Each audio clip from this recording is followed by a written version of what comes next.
लेकिन समाजवादी पार्टी उत्तर प्रदेश में बीजेपी को लोकसभा के चुनाव में जड़ से उखाड़ फेंकने का काम करेगी, ये हमें पता है। दूसरी चीजें, महिलाएं खुद परेशान है इनसे। वो जब दाल खरीदने जा रही हैं, सब्जी खरीदने जा रही हैं, जब अपने बच्चों को दूध नहीं दे पा रही हैं, जब गैस पे खाना गर्म करके नहीं दे पा रही हैं, तो वो इनसे खुद परेशान है। इनका राशन वासन महिलाओं को हाथ जोड़ रहे नहीं चाहिए। प्रधान वो आर्थिक रूप से पिछड़ चुके हैं, उनके पास संसाधन कम है। ये महंगाई पे महंगाई बढ़ाते चले जा रहे हैं, किचन से खाने को दूर करते जा रहे हैं, पौष्टिक आहारों को दूर करते जा रहे हैं। दूध दही, आज आम परिवार, क्या मध्यम क्लास का वर्ग का बच्चा दूध दही नहीं, गरीबी है, क्यों महंगाई बढ़ा रहे हैं? डीजल का दाम, पेट्रोल का दाम, दालें महंगी, गैस महंगा, महिलाएं महंगा, और ऊपर से अत्याचार किसके ऊपर है? आपके पास पैसा हो, बीजेपी कार्यालय में जाओ, आप धड़ाधड़ जबरदस्ती बनाए गए हैं। जनाधार कहाँ था उनका? बना दिया उनको, किसने बना दिया उनको? आप बताइए, जनता ने उनको चुन के भेजा? नमस्कार, आप सभी का स्वागत है। मेरा नाम आनंद है। समाजवादी पार्टी मुख्यालय के बाहर मौजूद है। समाजवादी पार्टी 2024 चुनाव को लेकर के अपनी गतिविधियों को तेज कर चुकी है। साइकिल यात्रा जो निकली है पूर्वांचल को नापने के बाद, जैसे ही लखनऊ पहुंचती है, पीडीए यात्रा नाम लेकर के अखिलेश जी खुद शामिल होते हैं। लखनऊ में साइकिल यात्रा वहां पहुंचती है जहां समाजवादी पार्टी ने अपने कार्यकाल में वो काम किए हैं। उस काम को करने के बाद कल यहां से साइकिल यात्रा को पश्चिम नापने की जिम्मेदारी दी जाती है।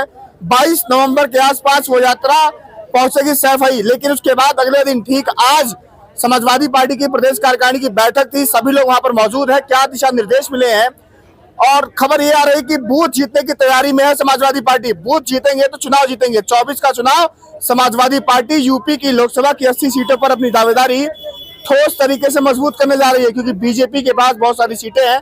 बातचीत करने के लिए मेरे साथ विभा शुक्ला मौजूद है। बातचीत करते हैं, समझते हैं क्या जिम्मेदारी मिली है और क्या दिशा निर्देश अंदर से मिले हैं चुनाव को लेकर के। स्वागत है आपका। जी धन्यवाद। मैं विभा शुक्ला, प्रदेश सचिव समाजवादी पार्टी।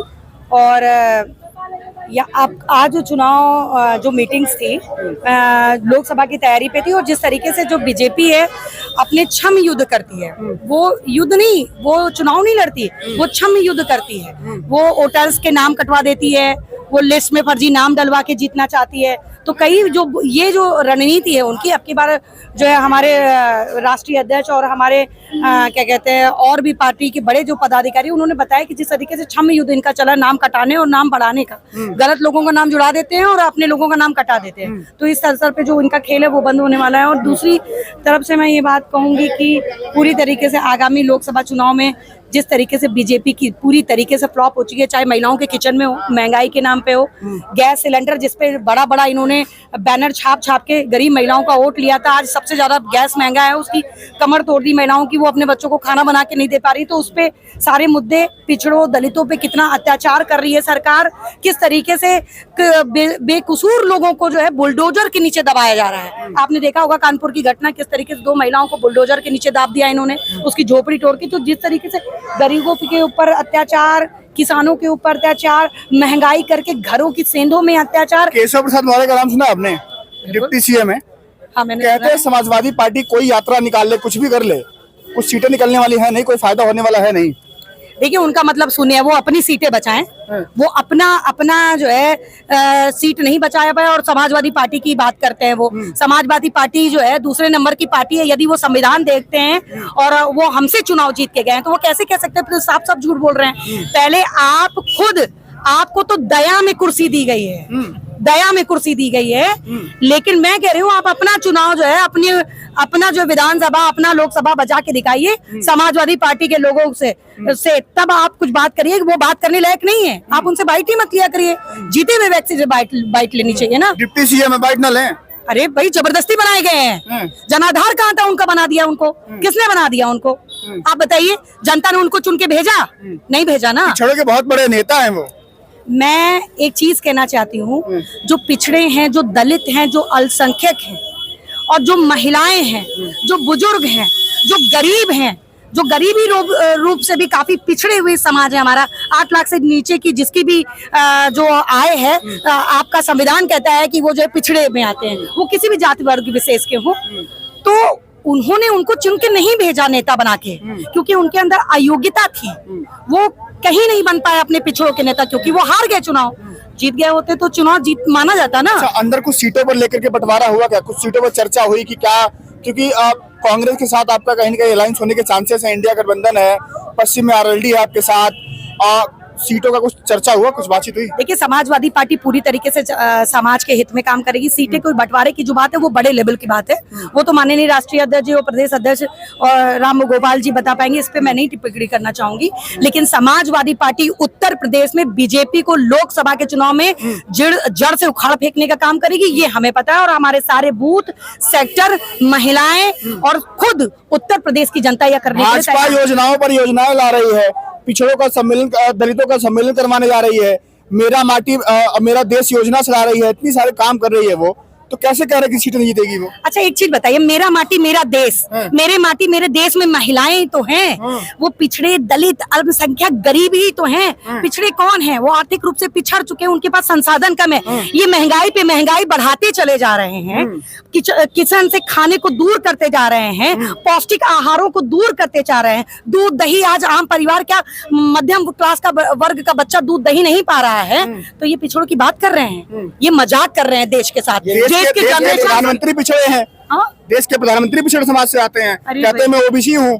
ओबीसी हैं तो ओबीसी का दर्द क्यों नहीं समझ रहे हैं? जो गरीबी है, क्यों महंगाई बढ़ा रहे हैं? डीजल का दाम, पेट्रोल का दाम, दालें महंगी, गैस महंगा, महिलाएं महंगा, और ऊपर से अत्याचार किसके ऊपर है? आपके पास पैसा हो, बीजेपी कार्यालय में जाओ, आप धड़ाधड़ घुसते चले जाओगे, आपको कोई नहीं पूछेगा। और एक गरीब आदमी अभी प्रधानमंत्री से मिलना चाहे, नहीं मिल पाएगा। अभी मैं मिलना चाहूँ तो मुझे लाठियों से मार के गिरा देगी सरकार। कहाँ महिलाओं की आवाज है? वो दो महिलाएं जो कानपुर में अपनी झोपड़ी बनाते बनाते जो बुलडोजर के नीचे कुचल दी गई, उसका जवाब है प्रधानमंत्री जी के पास, मुख्यमंत्री जी के पास। समाजवादी पार्टी एक नारा दे रही है, खुद अखिलेश जी कहते हैं कि एनडीए को पीडीए हराएगा, पिछड़ा, दलित, अल्पसंख्यक। शुक्ला जी, आप कहाँ फिट होती है उसमें? आप देखिए, पिछड़ा मीन्स पिछड़ा, अल्पसंख्यक, दलित, ये तो है ही है। और आपका संविधान ये कहता है कि जो 8 लाख से नीचे की आबादी के लोग हैं, जिनकी आय आर्थिक रूप से 8 लाख से नीचे फिट होती है, वो भी पिछड़ा है। वो भी हम 8 लाख से नीचे वाले लोग हैं। और भारत की जो जनसंख्या है वो भी लगभग 80 से 90% 8 लाख से नीचे कमाते हैं बेचारे। उनको रोजी रोटी खाने का नहीं, तो पूरा देश पिछड़ चुका है बीजेपी के चक्कर में। वो तो है ही हैं, लेकिन जो अगड़े भी थे उनको भी पिछाड़ दिया आर्थिक रूप से सरकार ने। तो हम सब मिलके जो है बीजेपी को उखाड़ फेंकने का काम, अगड़ा भी साथ आएगा डेफिनेटली। आप जो जिस तरीके से देश के अगड़ों का नहीं है, देश को संभालने का काम अगड़ों और पिछड़ों का नहीं है, देश की हर एक जनता अगड़ा और पिछड़ा देख के देश का हित देखेगी और पूरी तरीके से जड़ से निकाल फेंकने का काम करेगी। और मैं कह रही हूँ, समाजवादी पार्टी में हर जाति, हर वर्ग, हर संप्रदाय का पूरी तरीके से सम्मान है। जिससे आप बात कर रहे हैं वो अगड़े में है, समाजवादी पार्टी का प्रदेश सचिव है, ऊपर से जिसको सब पूरा समाज कहता है, महिला वर्ग से मैं आती हूँ। और इतनी दमदारी से अगर किसी ने बोलने के समाज में ताकत दी है तो वो समाजवादी पार्टी ने दी है। किसी हीरोइन को लाके समाजवादी पार्टी के लोगों ने नहीं लाके खड़ा कर दिया है। यहाँ गरीब, किसान और मैं कहूंगी सैनिक की बेटी हूँ मैं, और आज समाजवादी पार्टी के प्रदेश संगठन में आकर बात कर रही हूँ। महिला है, जिम्मेदारी बड़ी होगी। 2022 के विधानसभा चुनाव हम कवर कर रहे थे तो ऐसा कयास लगाए जा रहे थे, देखा भी हम लोगों ने कि बीजेपी को महिलाओं का जो वोट बैंक था काफी अच्छी संख्या में गया। महिलाएं फ्री का राशन, फ्री की चीजों को की तरफ अट्रैक्ट हुई, उधर गई। तो समाजवादी पार्टी की जो महिला विंग है, आप जैसी कार्यकर्ता है, कैसे उस महिला वोट को अपनी तरफ लाएंगी, समझाएंगी, कैसे क्या कर रही हैं? देखिए, हम बूथ तक जा रहे हैं, अपनी बातों को नुक्कड़ सभाओं द्वारा पहुंचा रहे हैं। और दूसरी चीजें, महिलाएं खुद परेशान है इनसे। वो जब दाल खरीदने जा रही हैं, सब्जी खरीदने जा रही हैं, जब अपने बच्चों को दूध नहीं दे पा रही हैं, जब गैस पे खाना गर्म करके नहीं दे पा रही हैं, तो वो इनसे खुद परेशान है। इनका राशन वासन महिलाओं को हाथ जोड़ रहे नहीं चाहिए प्रधानमंत्री जी। और जितनी बेरोजगारी, जितनी महिलाओं को प्रताड़ित और जिनके बच्चे जो का विकास नहीं हो रहा ना, जब पेट भर खाना महिला एक अपने बच्चों को नहीं दे पाती है, वो महिला खड़ी है, उनके दर्द पूछिए किस तरीके से होगा। तो जो अपने बच्चों को नहीं दे पाती है उनके दर्द, वो आज इनको सबक सिखाने का काम करेंगी।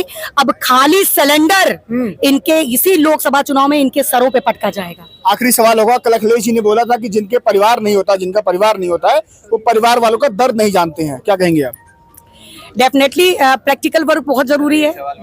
मैं कहूंगी प्रैक्टिकल वर्क बहुत जरूरी है। जिसके परिवार, तब जैसे मैं 2 बेटों की माँ हूँ, आज मुझे किस तरीके से कष्ट से उनकी फीस देनी है, शिक्षा कितनी महंगी है, स्वास्थ्य अगर खराब हो गया है तो सरकारी अस्पताल में व्यवस्था रह नहीं गई।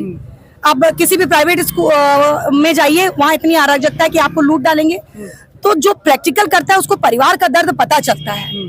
तो प्रधानमंत्री जी और मुख्यमंत्री जी मैं कहूंगी कि उनके पास अनुभव नहीं है परिवार के कष्टों को झेलने का।